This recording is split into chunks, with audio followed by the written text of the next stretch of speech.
लक्ष्मी नागरी सहकारी पतसंस्था आणि सुरिली श्याम यांच्या वतीनं 2 दिवसाचा एक संगीत महोत्सव आयोजित करण्यात आलेला आहे. त्याचे प्रमुख आहेत कैलास मोहिते. कैलास मोहितेंनी विशेषतः काल म्हणजे 17 डिसेंबर रोजी गझलचा कार्यक्रम केला आणि या गझलच्या कार्यक्रमाला नागरिकांनी रसिकांनी प्रतिसाद दिला तो अतिशय महत्त्वाचा होता. कैलास मोहिते ममता नरंनी ज्या गझल सादर केल्या त्या अतिशय उच्च दर्जाच्या होत्या आणि एक माहोल तयार झाला आणि तो माहोल तयार करण्यामध्ये कैलास मोहिते यांची चित्रकार म्हणून असलेली पुस्तके आणि त्यासाठी त्यांनी विशेषतः घेतलेले कष्ट महत्त्वाचे आहेत. त्यांनी जी रचना केलेली होती ती गझल ऐकणाऱ्यांच्यासाठी परवडली होती. मला वाटते असा कार्यक्रम पुण्यात सुद्धा बघितला नाही. पुण्यामध्ये त्यांचं गझलचा एका हॉटेलमध्ये कार्यक्रम झाला आणि माझ्या असं लक्षात आलं की त्यांना वेगवेगळ्या मोठ्या ठिकाणी गझलसाठी विशेषतः बोलवलं पाहिजे आणि त्यासाठी विशेषतः स्वतः प्रयत्न करणे त्याला सातारा ही विशेषतः कलाभूमी असं म्हटलं वावगं ठरलं नाही. जसं आपण कोल्हापूरला कलाभूमी म्हणतो साताराही कलाभूमी, पण सातारची कलाभूमी मागं पडण्याचं कारण म्हणजे असं की त्या काळी सातारच्या गादींनी विशेषतः इंग्रजांना प्रचंड विरोध केला. त्यामुळे इंग्रजांनी या गादीला प्रचंड त्रास दिला. म्हणजे आपण जे म्हणतो जसं बडोद्याची गादी, कोल्हापूरची गादी, इंदोरची गादी, या गादींना सपोर्ट दिला किंवा इंग्रजांचा त्यांचं एकमेकांना जुळलं.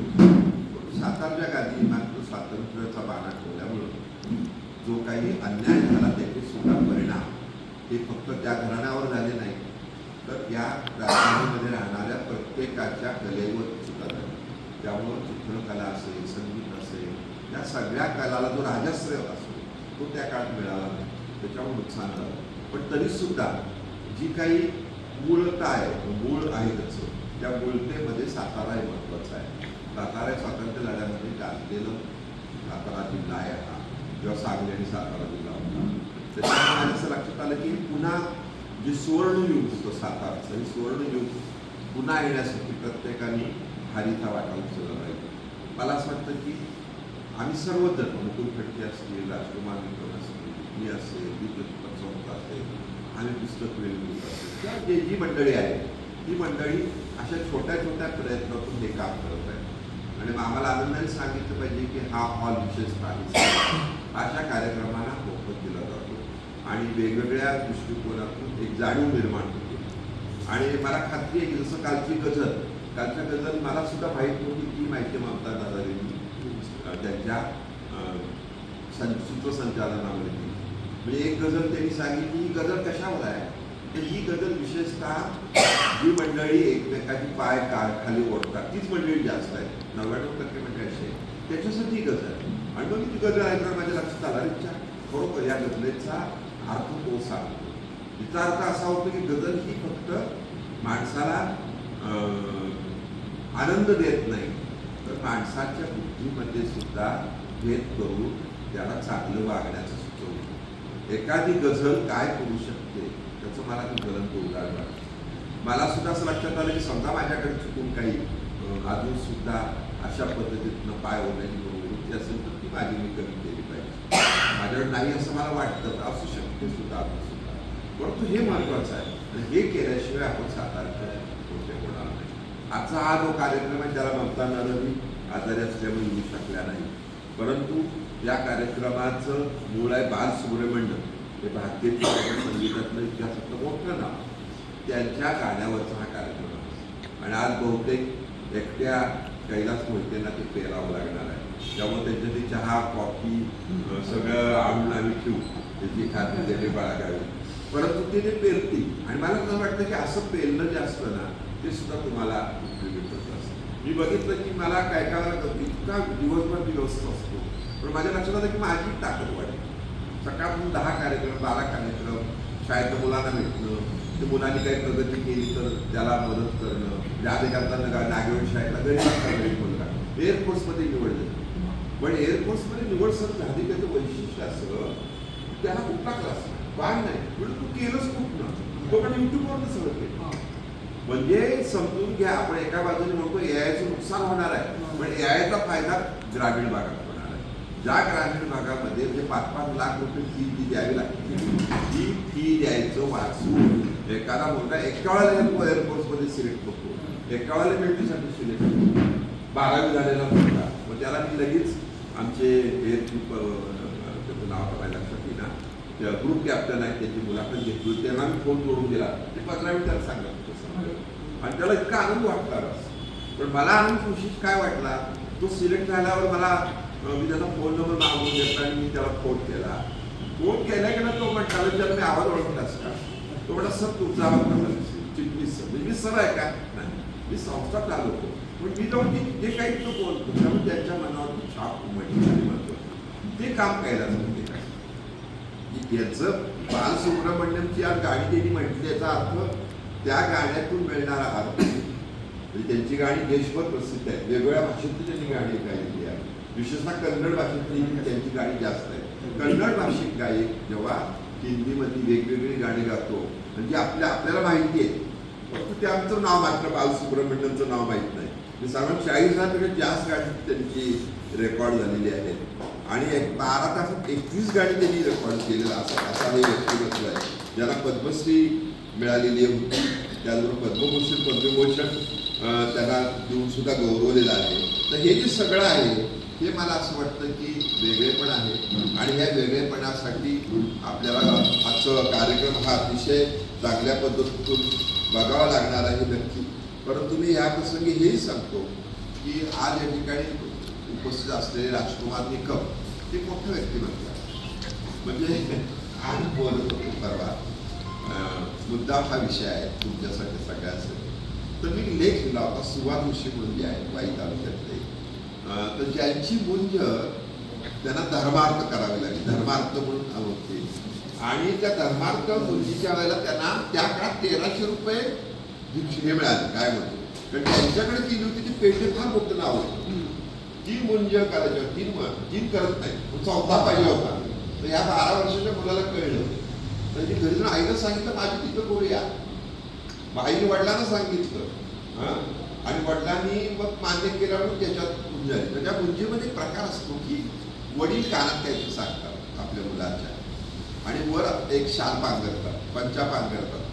तर तो पंचा पांघरला तेव्हा सुवादोशी सांगत होते की मला दिसणं समोर वडील लढताय का अजून दिसू पण 12 वर्षाचा मुलगा हे आईला सांगतो मिळालेले 1300 रुपये आईला घेऊन देतो फाटकी पॅन्ट घातलेलं घालायला मिळणाऱ्या मुलाला ते पेठे ड्रेस करतात आणि आज त्या सुभाष जोशींच्या 3 मुली परदेशात आहेत एक मुली त्यांना मदत करायला इथं आलेली आहे मला वाटतं कित्येक कोटीची त्यांची प्रॉपर्टी आहे आणि त्यांचे पाय अजून सुद्धा जमिनीवर आहे अशा माणसाचं मला पुस्तक करायची संधी मिळाली त्यांचा माझा संबंध आला पण मला ते नाही वाटलं मी हे का लिहिलं आता हे खरं सांगण्याची गोष्ट नाही माझी मुंज नाही झाली आमच्या सिक्युरिटी समाज मुंज करतात ब्राह्मण समाज मुंज करतात माझी मुंज झाली नाही म्हणजे त्याची निदान मुंज तर झाली माझी मुंजच झाली नाही आणि मी हे जेव्हा निकमाला सांगत होतो तेव्हा निकम सुद्धा अतिशय गरीब परिस्थितीतून वर आलेलं मोठं व्यक्तिमत्व आहे शिक्षणाधिकारी म्हणून ते म्हणतो हो माझी कार्ड टोचलीच नाहीत पैसे नसल्यामुळे तर त्यांना मी म्हणतो माझी पण नाही टोचली माझे कार्डच टोचायला पैसे नव्हते समजून घ्या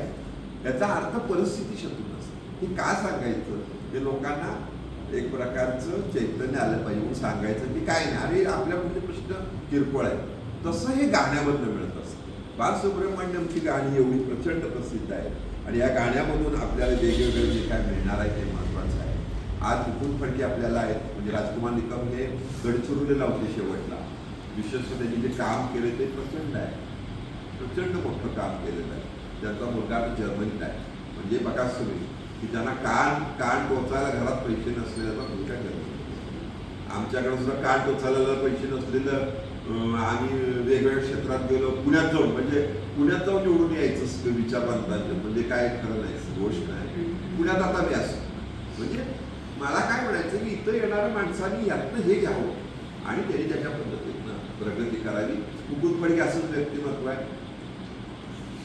इंग्रजीमध्ये मराठी मराठीमध्ये इंग्रजी 1.5-2 लाखाची नोकरी त्यांनी सोडली आणि सातारमध्ये फ्रीलान्स पत्रिका करतात, कुठल्याही विषयावर सुंदर बोलतात, इंग्रजी पिक्चर प्रचंड बघतात, त्यांचं कशाचं ज्ञान नाही असं नाही, म्हणजे वास्तविक फार पुढे घेत जाणारं व्यक्तिमत्व आहे. चुकून ते अडकलं म्हणून असू दे, परंतु तरी सुद्धा त्यांचं म्हणणं सातारा पुढे गेलं पाहिजे. असे दोन्ही पाहुणे या ठिकाणी उपस्थित, त्यांनी सुद्धा अतिशय गरिबीमधून आपली प्रगती केलेली आहे. त्याच्या वडिलांनी सुद्धा अतिशय कष्ट घेतले. त्याचे वडील माझे मार्गदर्शक होते. मला माझ्याकडे काही पत्र पण त्यांचे आहेत. त्यामुळं आजचा कार्यक्रम कुशेकर कोल्हापुरे हे आमचे पहिल्यापासूनचे मित्र आहेत. नाट्यंत मी भाषण करायला शिकलो, मला पण बोलता येतो. 45 साली नगरसेवक झालो, मला एक शब्द बोलता येतो. त्या नाट्यानंतर खूप शिकलो. त्या नाटकाच्या पुढचं मी अध्यक्ष झालो आणि मग शाहूकार मंदिरमध्ये काय करायचं, मोठ्या हॉलमध्ये बोलायचं, त्याच्या मागं करायचं, टेम्पो घ्यायचा यांना घेऊन जायचं, असं ते सगळं होतं. तर हे काही गोष्टी अशा असतात की आपण बोलल्या पाहिजे, त्या महत्त्वाच्या आहे. त्यामुळं सगळ्यांनी कैलास मोचन शाळेच्या आज बोललो की निदान 10-20 लोक तरी आज पहिल्या कार्यक्रमाला असा महत्त्वाचा मोठा होता. मी या ठिकाणी मान्य मुकुल खडकेंना विनंती करतो की आपण या ठिकाणी बोलूया. तर शेवटला नमस्कार सर्वांना आणि स्वागत कैलास मोचन. पहिल्यांदा दिलगिरी कालच्या कार्यक्रमाला येऊ शकलो नाही, पण पहिल्या कार्यक्रमात तुमचा आलं होतं. म्हणजे एक 6-7 महिन्यापूर्वी इथं गझलचा कार्यक्रम झाला होता. नहर मॅडमच होता तेव्हा त्यांनी छान भाषण केलं होतं गझलवरचं. तो कार्यक्रम सुंदर झाला. तेव्हा असं सेटिंग खूप चांगलं सेटिंग तेव्हाही केलं होतं तुम्ही कालच्या साठी. हे पण त्यांचे गुण आहेत. हे जे म्हणजे प्रेझेंटेशन सुद्धा महत्त्वाचं आहे. जसं आता इंडियन आयडॉलला वगैरे तुम्ही गातं कसं हे पण नाही, तुम्ही प्रेझेंट कसा करता, तुम्ही गाताना नाचता का वगैरे हे सुद्धा बघितलं जातं. ते खूप चांगल्या पद्धतीने केले. आणि आजचा जो गायक निवडलेला आहे तो निश्चितच नव्या पिढीचा पण गायक आहे. म्हणजे मला मागाशी मी बघत होतो मुद्दा म्हणून की 64 साली पहिलं गाणं म्हटलं सुब्रमण्यम आणि 2020ला शेवटचं गाणं म्हटलं. म्हणजे 56 वर्ष गाणं गातं. जेवढं आयुष्य दुर्दैवानं मोहम्मद रफी आणि मुकेशला लाभलं नाही, तेवढं त्यांचं गायनाचं करिअर झालं. हे सर्वात महत्त्वाचं. म्हणजे इतके वर्षांना गाणी आहे. मगाशी शिरीषरावने जो उल्लेख केला, त्यांनी कन्नड 28 गाणी 24 सकाळी 8 ते रात्री 8 28 गाण्यांचं रेकॉर्ड. 16 गाणी हिंदी, 19 गाणी कन्नड, ही सगळं एका दिवसाचं रेकॉर्ड आहे. आनंद मिलिंदकडे तरी एका दिवसात 16 गाणी रेकॉर्ड केली होती हिंदी सुब्रमण्यम. सर्वात महत्त्वाचं म्हणजे अनेकांना माहीत नसलेला गुण त्यांचा म्हणजे डबिंग आर्टिस्ट आहे. डबिंग आर्टिस्ट म्हणजे आश्चर्य वाटेल तुम्हाला, कमल हसनचा हे मूळ तेलुगू आहे. सुब्रमण्यम तेलुगू आहेत. ते तेलुगू पिक्चर जे इतर भाषातले पिक्चर तेलुगूमध्ये येत असताना कमल हसन, रजनीकांत या सगळ्यांना नायक म्हणून आवाज दिला आहे तो सुब्रमण्यमचा. किंवा सलमान खानचे जेव्हा इतर हिंदी पिक्चर साऊथमध्ये गेले, तेलुगूमध्ये किंवा कन्नडमध्ये, तेव्हा त्याला सलमान खानला आवाज दिला तो सुब्रमण्यमने दिला. तर गाण्याला दिलाच होता पण डबिंगला दिलेला. म्हणजे त्यासाठी पण त्यांना मोठं हे पण काम, गायक पण आहे, डबिंग आर्टिस्ट पण आहेत. सर्वात महत्त्वाचे पद्मश्री, पद्मभूषण आणि पद्मविभूषण हे मिळालेलं एकमेव गायक आहे. आणि पद्मविभूषण हे पोस्ट ह्याला म्हणजे मरणोत्तर मिळालेलं आहे, मरणानंतर मिळालेलं. 2020 नंतर त्यांना पद्मविभूषण दिलेलं आहे. आणि खरं वेगळा आवाज आहे. म्हणजे कैलास मैत्रीची गाणी मी ऐकली होती. तर मागे एकदा आपण मला वाटतं समाज मंदिरात कार्यक्रम केला होता. तुमचं गाणं ते अरिजित सिंग स्पेशल होतं. त्याच्यामध्ये एक गाणं हे पण एक म्हणलं होतं तेव्हा तुमचं गाणं ऐकलं होतं. तर वेगळा आवाज आहे. ज्या प्रकारे सुब्रमण्यम गातात तो आवाज खूप वेगळा आहे. आपल्याला तो रोजा जानेमनमधलं गाणं असेल किंवा सलमान खानची गाणी असतील किंवा नंतर काही काळामध्ये कमल हसनला दिलेला आवाज असेल एक दुजे के लिए मध्ये वगैरे, या निमित्तानं आपल्या समोर आलेला आहे. पण त्यांनी इतर गायकांसारखं पडद्यावर गायक कोण आहे त्याप्रमाणे बदलायचा प्रयत्न नाही केला. आपला आवाजच तो गायकाचा म्हणजे त्या कलाकाराचा आवाज आहे, त्यांनी ठासून सांगितलं हाच माझा आवाज आहे, तोच तो गायक, तो कलाकार आहे, तो सादर करेल. तेव्हा हा वेगळा गायक होता. इतक्या वर्षाची कारकीर्द कोणाची नसती. आणि सर्वात महत्त्वाचं म्हणजे मला दुर्दैवानं म्हणावं लागतं की काय एवढे जगले ते, कारण सगळ्या प्रकारच्या व्यसनापासून दूर होते, जे मोहम्मद रफी आणि मुकेशला जमलं नाही दुर्दैवानं. मुकेश तर कायमस्वरूपी म्हणजे मद्यपान आणि ह्याच्यामध्ये होते, त्यामुळे त्यांना खरं कमी आयुष्य लाभलं, पण त्यांना ते लाभलं नाही. म्हणजे मी मागाशी म्हणलं तसं मुकेश आणि मोहम्मद रफीच्या आयुष्यापेक्षा त्यांचं करिअर जास्त, हा एक वेगळा विषय होता. त्यामुळे त्यांनी इतकी गाणी म्हटली, 40 ते 50 हजारचा आकडा तर निश्चितच आहे. आणि 16 भाषांमधली गाणी आहेत. 16 भाषांमध्ये गाणी म्हटली आहेत. त्याच्यामध्ये अर्थात तेलुगू, कन्नड, मल्याळम, ह्या सगळ्या गाणं आहेतच. मूळ तेलुगू असल्यामुळे ते पण आहे. हिंदीमध्ये तर मोठी गाणी आहेत. A.R. रहमान हा त्यांचा आवडता संगीतकार. अर्थात त्यांना काम दिले तर वेगळ्या संगीतकारांना दिलं होतं 64 मध्ये, पण नंतर A.R. रहमाननं पण खूप चांगली गाणी त्यांच्याकडनं गाऊन घेतली. तर त्यापैकी गाणी तुमच्याकडनं ऐकायलाच मिळतील. एक वेगळ्या प्रकारचा कार्यक्रम आहे. काल आणि आज लागोपाठ 2 दिवस कैलास मोहिते एक वेगळी गाणी सादर करतायत. त्याबद्दल त्यांचं मनापासून आभार. फडके हे प्रत्येक कार्यक्रमाला बोलवण्यामागचं एकच कारण असतं की फडकेंमुळं वेगवेगळ्या कार्यक्रमाला नवीन दृष्टी मिळते, लोकांना माहिती समजते आणि त्यांच्यामुळं आपल्याला कान पण तयार होतात, काय वाचावं कळतं. मी तर त्यांच्या प्रचंड खुश आहे. म्हणजे मला ते भेटले आणि मी प्रचंड काय वाचन करताना मग मला कुठून फडके आठवत असतात विशेषतः. आणि बाहेर सांगितलं ते की याचा अर्थ भारतरत्नच तेवढा मिळाला नाही कुणाला मिळालं नाही. भारतरत्नच फक्त मिळालं नाही, बाकी सगळं मिळालं. म्हणजे एखादा मरणोत्तर भारतरत्न सुद्धा त्यांना मिळू शकतं आणि त्याच्यासाठी आपण वास्तव्य त्यांना आपण मिळावा अशी अपेक्षा व्यक्त करू. पण मी जाताना एकच सांगेन, माझा कुठे लेख आहे विषय. नेताजी सुभाषचंद्र बोस आझाद हिंद सेनेची जेव्हा जायचे तर तेव्हा ते एकत्र जे नेताजी असायचे तिथे तर ते सांस्कृतिक कार्यक्रम घ्यायचे, गाण्यांचा कार्यक्रम घ्यायचा, मेजवानी द्यायची आणि मग माणे जागे बघू. म्हणजे हे नवीन नवीन गोष्टी आपल्याला ज्या ऐकायला मिळतात ना. किंवा एक काळ असा होता की रंगूरमध्ये नेताजी सुभाषचंद्र बोस हे व्यासपीठावर होते आणि सगळ्यांना त्याचा पहिला आझाद हिंद सरकारचा वर्धापन दिन होता आणि वरनं विमान जात होते पण ते हल्ले नाही आणि स्टेजवर असलेले जपानी अधिकारी आणि ब्रह्मदेशचे अधिकारी पळून गेले आणि हल्ले नाही. आणि नेमकी झाशीची राणी पलटण जी होती त्याचे संचलन चाललं होतं. वरनं खाली एक विमान आल्याबरोबर विमानविरोधी तोफाने त्याच्यावर हल्ला केला. त्याला एक छर्रा उडाला आणि एक सैनिक जे होतं राणीमधलं ते कोल्यात झालं. मग नेताजी खाली उतरले आणि म्हणजे सैन्य हे काय झालं त्यांनी जायला सांगितलं. तर अशा बऱ्याच घटना आहेत की ज्या आपण वाचल्या पाहिजे. नेताजी सुभाषचंद्र बोस तर प्रत्येकाने वाचलं पाहिजे माझं मत झालेलं आहे. नेताजी सुभाषचंद्र बोस असतं तर आज भारत आपल्याला अजून वेगळा दिसला असता, प्रचंड वेगळा दिसला असता. प्रचंड म्हणजे कुठली एनर्जी त्यांच्याकडे होती, काय होती. आणि त्यांची पत्नी एमिली शेंकल की जी नंतरच्या कालावधीमध्ये शेवटपर्यंत जगली. म्हणजे काय असते जी भारतीय स्त्री आपण म्हणतो ना ती स्त्री पण त्या बाईच्याकडे होती. त्यामुळे हे हळूहळू आपल्याला कळत जाईल. त्यामुळे इथं तुम्ही येताना ऐकत पण जावं आणि त्याच्या माध्यमातून वाचनाकडे पण वळा. एखादं गाणं असेल तर त्या मागे गाणं का झालं, त्याचा अर्थ काय, ते कुणी म्हटलं, ह्या गोष्टी सुद्धा आपण बघितल्या पाहिजे. यानंतर माननीय राजकुमार निकमाला विनंती करतो की आपण आपल्या बरोबर. सर्वांना नमस्कार. आज आपण बालसुब्रमण्यम यांची गाणी ऐकण्यासाठी जमलेलो आहोत आणि ही सर्व गाणी ही कैलास मोहिते सर आपल्याकडे सादर करणार आहेत. आता तुम्ही आता 2 जे काही प्रमुख आमच्या वक्त्यांची भाषणं म्हणा किंवा मार्गदर्शन ऐकलं आहे त्यामध्ये आपल्याला एक लक्षात नक्कीच आलेलं आहे की बालसुब्रमण्यम हे किती मोठं असं व्यक्तिमत्व होतं, बरोबर आहे की नाही. आणि काही बघा आपल्याला काही ठराविक गायकांची गाणी माहीत असतात. म्हणजे परवा इथे जो कार्यक्रम झाला एक 3-4 आठवड्यात 4-5 दिवसापूर्वी ते आपले जे साबळे सर होते त्यांनी जवळपास 41 गाणी मुकेश यांची सादर केली आणि त्यानंतरही पुन्हा त्यांच्या ग्रुपनं आणखी काही गाणी 15 गाणी तरी सादर केली. आणि राज कपूर यांची ती जयंती होती त्यानिमित्ताने ती सादर केली. आणि ती गाणी ऐकल्यानंतर असं वाटलं की अरे किती आपण भाग्यवान आहोत की आपण अशा काळात जन्माला आलो की जिथं आपल्याला राज कपूर सारखा एक मोठा शोमॅन नट मोठा त्याचे चित्रपट आपण पाहू शकतो. आणि त्या चित्रपटातून त्यांनी काय सुंदर संदेश दिलेले होते समाजासाठी. आजच्या चित्रपटातून आपण काय संदेश घेतोय, काय घेतोय म्हणजे.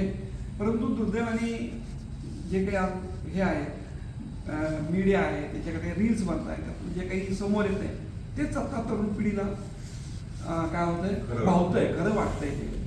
म्हणजे मी सकाळ परवा असं पेपरामध्ये वाचलं की क्लासमध्ये 8वी-9वीचा एक मुलगा दुसऱ्या मुलाचा गळा कापून त्याला मारून टाकतो. केवढं क्रौर्य आहे, कुठून आलं हे क्रौर्य. काही त्याच्या आईवडिलांनी शिकवलं असेल का? कोणीच नाही. तो जे काही पाहतोय, तो जे काही ऐकतोय, त्यांचं जे काही मनावर ते काही बिंबलं जात आहे, त्याचा किती भयानक परिणाम आज आपल्याला समाजामध्ये पाहायला मिळतात. आणि मग अशा वेळेस असं लक्षात येते की खरंच हे जे सगळे सिनेमे होते, हे जे काही गायक होते, त्यांचं त्या कलेवर किती प्रेम होतं आणि त्यातून त्यांना जगाला संदेश द्यायचा होता, एक चांगला संदेश द्यायचा होता, हे लक्षात घ्या. आणि तो संदेश हा पुन्हा पुन्हा द्यावा लागतो. तो काही एकदा दिला म्हणजे संपत नाही. म्हणजे जसं सर म्हणाले की सुभाष बाबूंचं चरित्र, बरोबर आहे की नाही, की विश्वास पाटलांनी नेताजी पुस्तक लिहिलं आणि त्यावेळेस शंकर सारडा सरांनी सांगितलं बघा आपल्याला की ते त्यांना घेऊन जिथं जिथं नेताजी गेले होते तिथं तिथं शंकर सारडा दोघं तिथं गेले, तिथे त्यांनी अभ्यास केलाय. अनेक वेळा त्यांनी ते लिखाण तयार केलं, मनाला आवडलं नाही की ते फाडून टाकायचं, पुन्हा लिहायचं, असं त्याने लिहून घेतलं ते सगळं शंकर सारडा सरांनी. आज ते नाही आहेत, परंतु त्यांच्या सानिध्यात राहण्याचा मला चिटणीस सरांना, फडके सरांना योग आला. त्यांच्यावर आम्हाला काही काम करता आलं. म्हणजे आम्हाला आश्चर्य वाटतं की अरे आपण किती मोठ्या माणसांच्या अवतीभोवती होतो, त्यांच्या अवतीभोवती होतो. त्यांच्या कार्यावर जी श्रद्धा होती हे लक्षात घ्या. तसंच आता कैलास मोहिते सरांचं त्यांच्याकडे किती, की मग आज आम्ही जेव्हा आता एंट्री केल्यानंतर असं एकदम वेगळं वाटलं, अरे आपण एखाद्या थिएटरमध्ये किंवा एखाद्या रियालिटी शोमध्ये वगैरे आलोय की काय. एवढी सुंदर चित्र त्यांनी ते लावलेली आणि ते स्वतः एकटे येतं करत होते. कोणी त्यांना फार असिस्टंट वगैरे यायचं कोणी नव्हता. ते एकटे सगळं लावत होते, करत होते. म्हणजे हे माझी हे आहे, मला आवड आहे म्हणून मी ते करतोय. काय मी माझ्या आनंदासाठी हे सगळं करतोय. जसं चिटणीस सर म्हणा किंवा फडके सर, ह्यांना ठीक आहे, मला त्यांनी समाजाने काय म्हणावं नाही विषय, मला आनंद मिळतोय ना, मी वाचतोय, मी लिहितोय, त्यातून माझा आनंद द्विगुणित होतोय, माझी आयुष्य वाढतंय, माझ्या आयुष्याची दोरी बळकट होतीये, हे फार महत्वाचं आहे. आणि हो, स्वतःची चित्र आहे, स्वतः ते सुंदर चित्र काढतात. हां, म्हणजे पहा किती सर्वगुण संपन्न ज्या होतं अष्टपैलू तसं काम. आणि ह्या अशा कलाकारांची ओळख मला सांगा, कुठल्याही प्रकारचं तिकीट न काढता एवढ्या AC हॉलमध्ये बसून आपणाला ही संधी मिळवण्याचं काम चिटणीस सर करतात. म्हणजे योजकस्त दुर्लभा म्हणतो की नाही आपण, की योजकस्त जो असतो दुर्लभ आहे. हे उभं करणं काही सोपं काम नाही आहे मित्रांनो, त्यासाठी खूप कष्ट घ्यावे लागतात, खूप संघर्ष करावे लागतात. कारण आम्ही सुद्धा जे सांगितलं की संघर्ष आहे, प्रत्येक ठिकाणी आम्हाला पण करावा लागतो, नोकरीत करावा लागतं, सगळीच करावा. तो सुद्धा एक असं आहे की त्यातून काहीतरी चांगलं आपल्या हातून घडलं. हे जे काही मानसिक समाधान आहे ना, हे कुठल्याही पैशापेक्षा, किती पैशापेक्षा ते फार महत्त्वाचं आहे. पैसा येईल जाईल, संपून जाईल, पण हे जे समाधान आहे फार महत्त्वाचं आहे. आता जे फडके सरांनी सांगितलं किती, म्हणजे व्याख्यान काय, व्याख्यान देणारा मनुष्य 100 पुस्तकं वाचल्याचा लाभ त्या व्याख्यान ऐकणाऱ्याला होतो, बरोबर आहे की नाही. मला फडके सरांचं 5 मिनिटं जरी ते बोलले ना तरी मला एवढं असं माझं मन भरून येतं. चिटणीस सर म्हणले की खूप मोठं व्यक्तिमत्व मला मिळालं. पहा ना, त्यांनी जे काही सांगितलं, त्यांनी जे काही आत्ता असं तुलनात्मक जी काही चिकित्सा त्यांनी केली किती महत्त्वाची होती. म्हणजे आपण कसा विचार केला पाहिजे. आपणही वाचलं, नुसतं वाचतो आणि सोडून देतो तसं नाही. ते त्या लिखाणामागे काहीतरी एक वेगळं कारण असतं, ते आपण समजून घेतलं पाहिजे. तेव्हा असं हे आता एवढे 2 छान भाषणं झाल्यानंतर खरं मला सरांनी का सांगितलं मला माहीत नाही, पण मला पण त्यात एक वेगळा समाधान मिळतं मला या कार्यक्रमातून. जसं परवा आम्ही राज कपूर यांची गाणी ऐकून ते समाधान मिळवलं. आज कालही येताना नाही, खरं का मी पुण्याला गेलो होतो, पण आज सरिता आले. तर तुमचंही मनापासून स्वागत करतो आम्हा सर्व रसिकांच्या वतीनं. कारण शेवटी समोर रसिक असतात तर त्या कलाकाराला एक म्हणजे प्रोत्साहन असतं, दाद देणारा माणूस पाहिजे समोर, म्हणजे मग त्याला जास्तीत जास्त प्रोत्साहन मिळतं. तेव्हा तुमचंही मनापासून स्वागत. आणि चिटणीस सरांनी या कार्यक्रमाचा योग आपल्या सगळ्यांना घडवून आणला, याबद्दल त्यांचेही मी मनापासून आपल्या सर्व रसिकांच्या वतीनं आभार मानतो. धन्यवाद. एकच मी सांगतो सगळ्यांना की आपण वाचलं काय पाहिजे. महात्मा गांधींची पत्नी कस्तुरबा गांधी या 1942ला चले जाव चळवळ झाल्यापासून इंग्रजांनी त्यांना नजरकैद केलं, म्हणजे कैदेतच टाकलं. आणि त्या 1944 साली त्या गेल्या.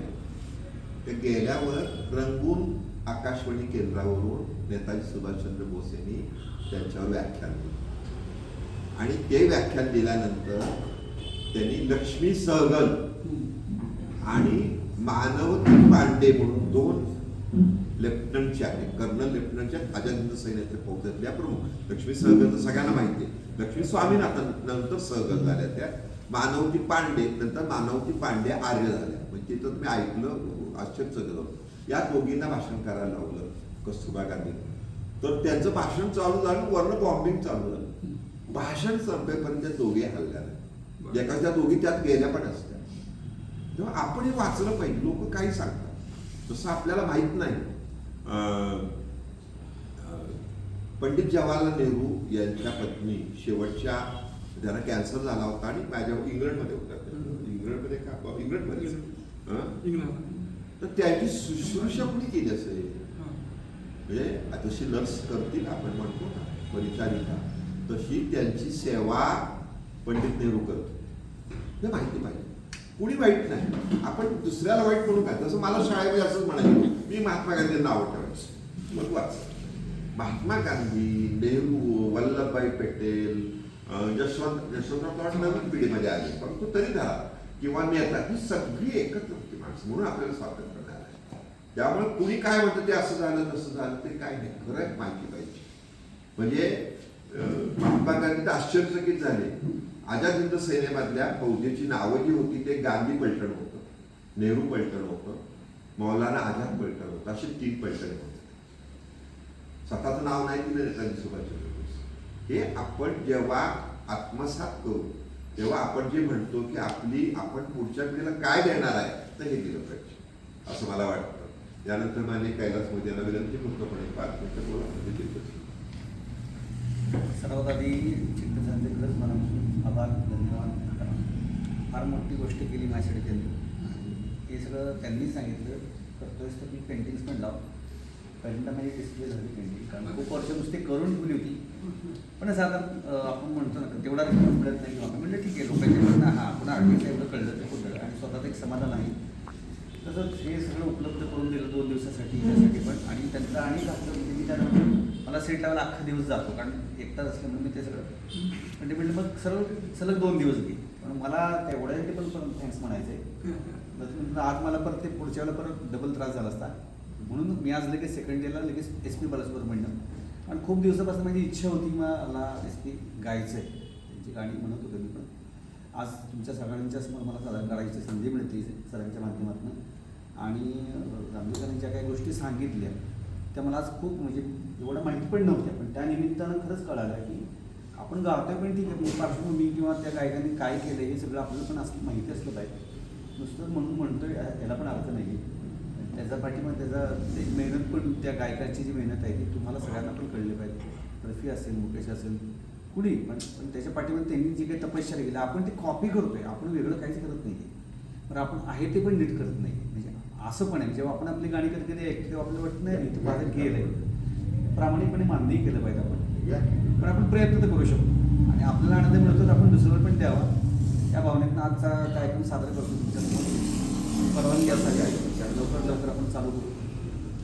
थँक्यू. धन्यवाद.